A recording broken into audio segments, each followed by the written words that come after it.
बिस्मिल्लाहिर्रहमानिर्रहीम। अस्सलाम वालेकुम स्टूडेंट्स। लास्ट टाइम हमने 3.3 शुरू की थी एक्सरसाइज, और उसके हमने पहले 3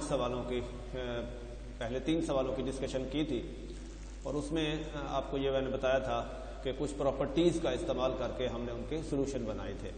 आज हम हमारा जो शॉर्ट सिलेबस के लिहाज से है, आज क्वेश्चन नंबर 4 डिस्कशन में है हमारे।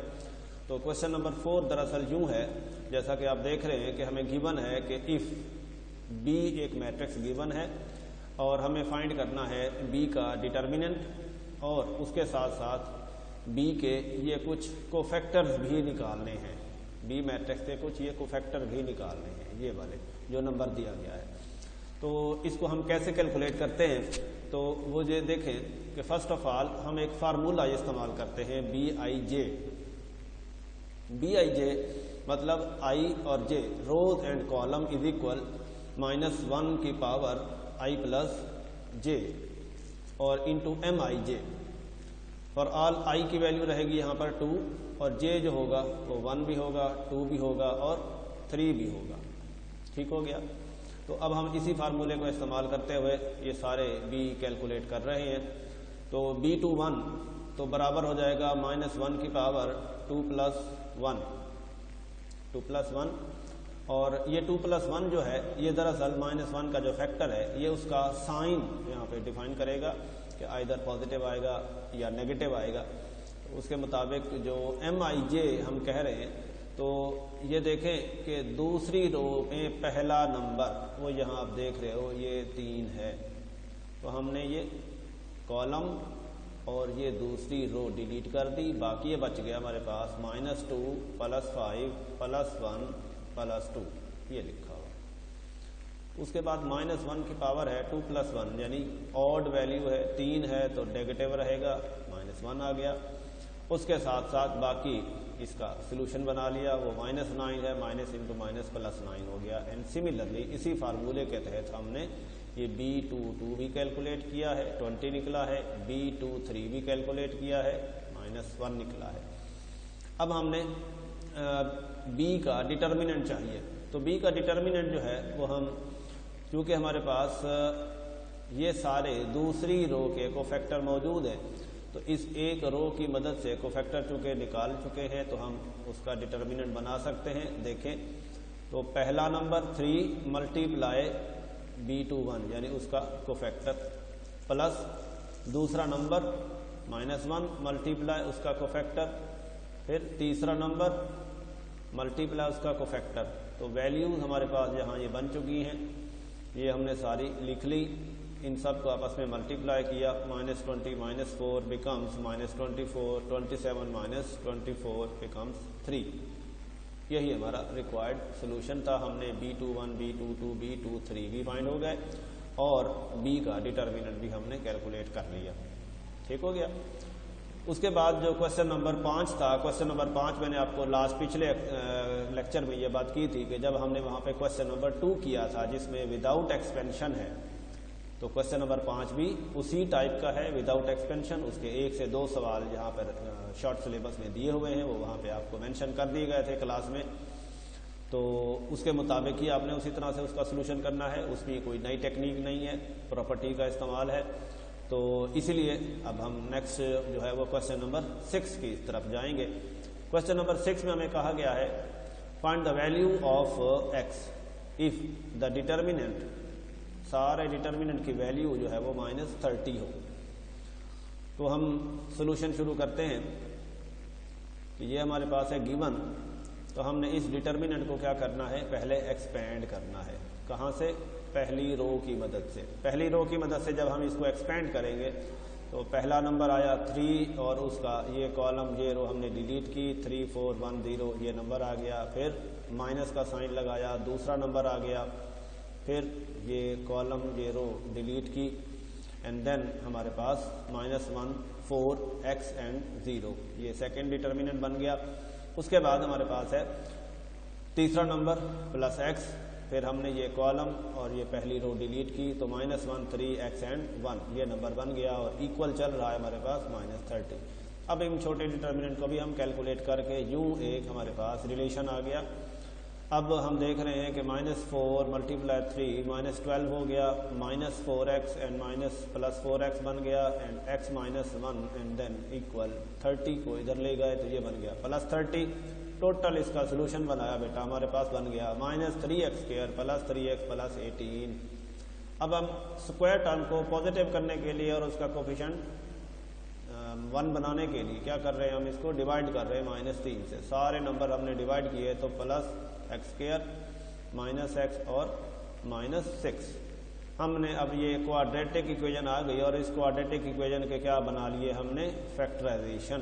फैक्टर बनाए हैं -3 + 2, कॉमन लिया हमने x तो x -3 कॉमन आ गया, x + 2 बन गया तो एक ये भी हमारे पास 0 के बराबर, ये भी 0 के बराबर, तो x = 3 और x = -2। यूँ हमारे पास सोल्यूशन सेट आ गया +3 -2। तो यूँ आपने देखा क्वेश्चन नंबर 4, क्वेश्चन नंबर 6, ये दो सिंपल से सवाल हैं। इसी तरह से आप इनकी प्रैक्टिस जब करेंगे, चूँकि पहले क्वेश्चन नंबर 4 में 2 हिस्से हैं, एक हिस्सा पहले भी है, अब क्योंकि वो आपके शॉर्ट सिलेबस में नहीं है तो आप सिर्फ इसी की ही प्रैक्टिस करेंगे। एंड क्वेश्चन नंबर 6 भी इसी तरह से, इसके 3 पार्ट हैं और ये तीनों के तीनों ही आपने करने हैं। तो ये पहला पार्ट था जिसमें -30 है और रिमेनिंग जो 2 पार्ट्स हैं वो आप अपने तौर पर खुद प्रैक्टिस करेंगे, ठीक है। तो चले हम देखते हैं कि नेक्स्ट हमारे पास क्या है। नेक्स्ट हमारे पास क्वेश्चन नंबर 8 है, दैट्स मोस्ट इम्पोर्टेंट क्वेश्चन है सिलेबस के लिहाज से।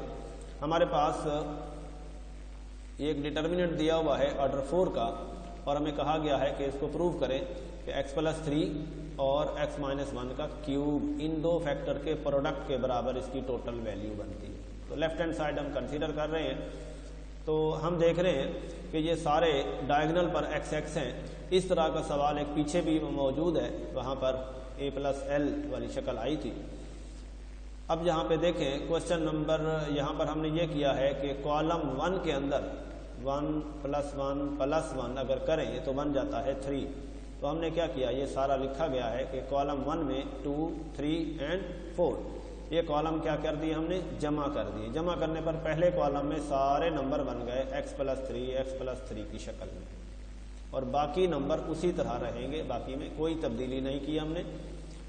अब हमने ये देखा कि पहला कॉलम एक ही नंबर पर मुश्तमिल है, तो प्रॉपर्टी होती है कि अगर एक नंबर है यानी सबका मल्टीपल एक ही है तो हमने उसको बतौर कॉमन फैक्टर बाहर निकाल लिया। ये हमने साथ लिख भी दिया है। अगर कॉमन फैक्टर बाहर निकालते हैं तो रिमेनिंग इसकी जगह क्या बच जाएगा, 1 1 1 1, ठीक हो गया। बाकी अगले 3 कॉलम उसी तरह रहेंगे। उसके बाद फिर एक टेक्निक होती है जिसको मैंने पहले भी कल भी बात की थी, 1-0-0 टेक्निक हम कहते हैं। इस टेक्निक में हम करते ये हैं कि एक कॉलम में या एक रो में एक नंबर हम 1 बचाते हैं और बाकी सारे 0 कर देते हैं। यानी यही काम आप कॉलम वाइज भी कर सकते थे, ये मैंने रो वाइज किया है, आप इसको कॉलम वाइज भी कर सकते हैं, नतीजा फिर भी सेम आएगा, कोई फर्क नहीं आएगा। तो क्या किया मैंने, दूसरी रो में पहली रो को माइनस किया, तो 1 - 1 0, 1 - 1 0, 1 - 1 0, ये आपके सामने है। लेकिन x - 1 यहाँ भी 0 बन गया, यहाँ भी 0 यहाँ पर आएगा, तो फिर x - 1 और इस तरह से एक डायगोनल पर मेरे पास x - 1 बन गया। जबकि पहली रो पहला कॉलम ये आपके सामने है, 1 0 0 की शेप आ गई है। अगर हम इसको अब पहले कॉलम की मदद से एक्सपेंशन दें तो क्या होगा, पहला कॉलम नंबर है 1, मल्टीपल 1 है, और जब हम इस कॉलम को डिलीट करेंगे, इस रो को डिलीट करेंगे, हमारे पास ये वाली शक्ल रह जाएगी, expanding by the column 1 which is a triangular. ये एक ट्राइंगुलर डिटर्मिनेंट आ गया। और आप जानते हैं हमने पीछे प्रॉपर्टीज में पढ़ा था कि अगर कोई मैट्रिक्स का डिटर्मिनेंट ट्राइंगुलर में आ जाए उसकी टोटल वैल्यू क्या होती है, product of the diagonal element. तो आपके सामने है इस वक्त 3 नंबर हैं, ये हमने प्रोडक्ट कर दिया। तो x + 3 और 1 2 3, तो x - 1 का क्यूब, यही हमें प्रूफ करना था। सीधा सीधा सवाल है, थोड़ी सी समझदारी के साथ इसकी प्रैक्टिस करें और आप देखेंगे कि इजीली ये सवाल हो जाता है। और बोर्ड में ये इंतहाई पॉपुलर सवाल है। उसके बाद क्वेश्चन नंबर 11 है। क्वेश्चन नंबर 11 में देखें, find the value of lambda if A is singular. हमें यहाँ पर 2 पार्ट दिए हुए हैं क्वेश्चन नंबर 11 में, और ये शॉर्ट सिलेबस में पूरे का पूरा क्वेश्चन है। इसका फर्स्ट पार्ट ये मैं कर रहा हूँ यहाँ पर, सेकंड पार्ट आप इसी तरह से करेंगे। हमें कहा गया है ए इज सिंगुलर। आप जानते हो सिंगुलर हम उस मैट्रिक्स को कहते हैं जिसका डिटर्मिनेंट 0 आए, ठीक है।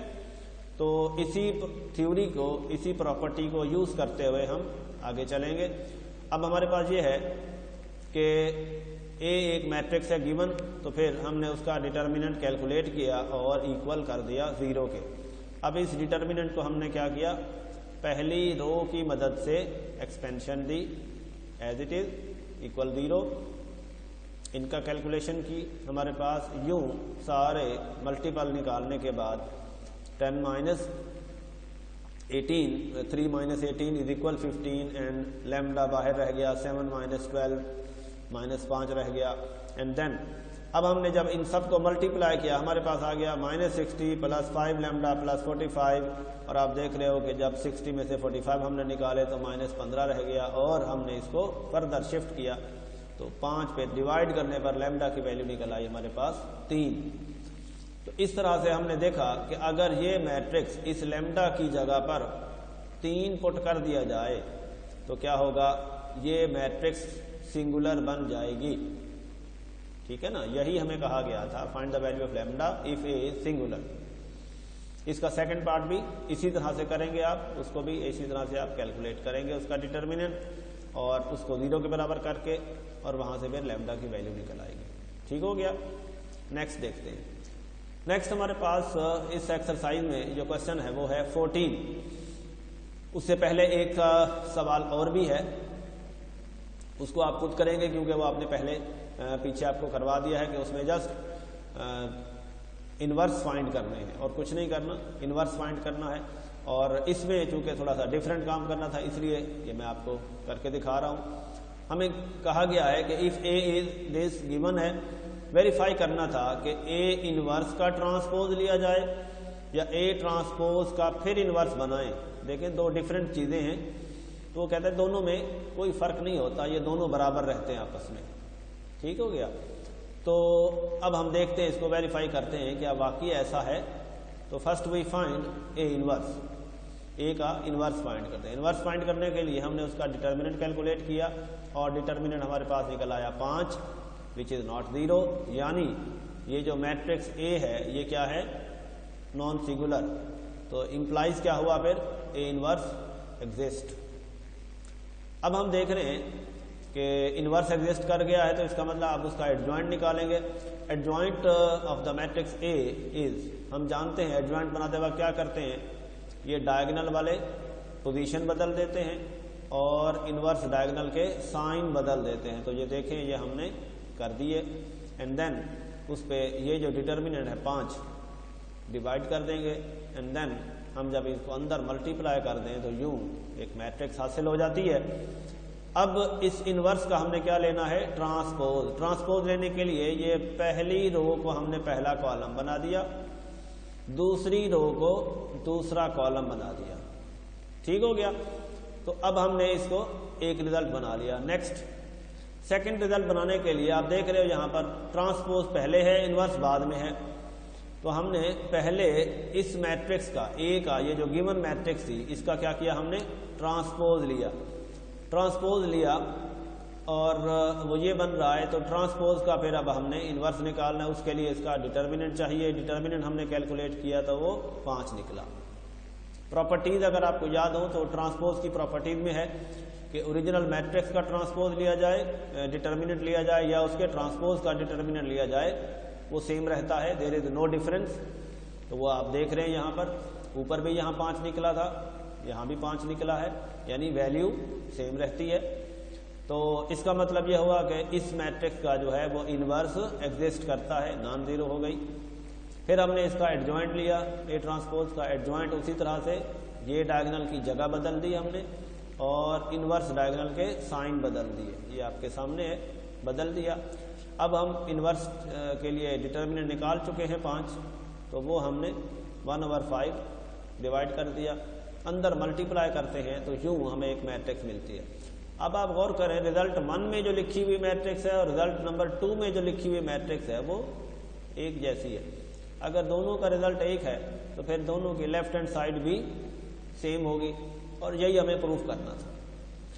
इस एक्सरसाइज में अगरचे इस चैप्टर की ये बड़ी एक्सरसाइज थी, लेकिन चूंकि शॉर्ट सिलेबस के अंदर बहुत थोड़े से सवाल दिए गए हैं आपको, तो उस लिहाज से आप लकी हैं कि सिलेक्टिव क्वेश्चन हैं। इनको अच्छी तरह से बेटा जी तैयारी करें, इनको अच्छी तरह से प्रैक्टिस करें इनकी, ताकि जब आपको टेस्ट दिया जाए ऑनलाइन तो उसको आप अच्छी तरह से अटेम्प्ट कर सकें। और ख़ासकर ये जो प्रॉपर्टीज़ हैं, मैं बार बार आपसे कहता हूँ कि ये जो वाली जो प्रॉपर्टीज़ हैं ये आपका MCQ भी है, इसको याद भी रखना है। सिर्फ इस क्वेश्चन की हद तक सॉल्व नहीं करना, बल्कि हमने इसको ज़ुबानी याद रखना है कि ये प्रॉपर्टी एग्जिस्ट करती है और ये प्रॉपर्टी क्या करेगी, हम इसको MCQ में शामिल कर सकते हैं। और MCQ में जब सवाल पूछा जाएगा आप इसको इस्तेमाल करके वहाँ जो भी सिचुएशन के मुताबिक जो भी उसका सही जवाब होगा उसका चॉइस कर सकते हैं। तो उम्मीद है आज सीधे सीधे सवाल थे, इनको अच्छी तरह से आप प्रैक्टिस करेंगे, आपको समझ आ गई होगी। और बाकी अगर आपका कोई क्वेश्चन होगा, रिमेनिंग क्वेश्चन मैंने जस्ट आपके लिए 2 से 3 सवाल छोड़े हैं जिनकी प्रैक्टिस आपने खुद करनी है, अपने तौर पर घर पे करनी है, ठीक है। तो उसको इंशाल्लाह अच्छी तरह तैयार करें। अल्लाह हाफिज़।